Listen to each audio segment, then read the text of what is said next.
5 وظائف مستحدثة براتب مرتفع ابتكرها الذكاء الاصطناعي.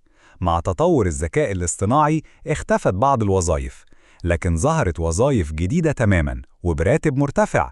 إليك 5 منها.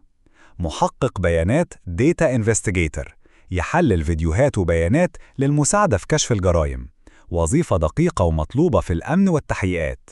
مسؤول مصادر أخلاقية Ethical Sourcing Officer، يتابع تنوع وتمثيل الفئات العرقية في الشركات لضمان العدالة والمساواة في التوظيف. مدير تطوير أعمال الذكاء الاصطناعي، يربط بين الشركات وتطبيقات الذكاء الاصطناعي لتحقيق إرباح وتفوق في السوق. أخصائي شرح البيانات Data Annotator، يقوم بتسمية وتوضيح البيانات لتعليم الخوارزميات، وظيفة تحتاج تركيز عالي ومطلوبة جداً.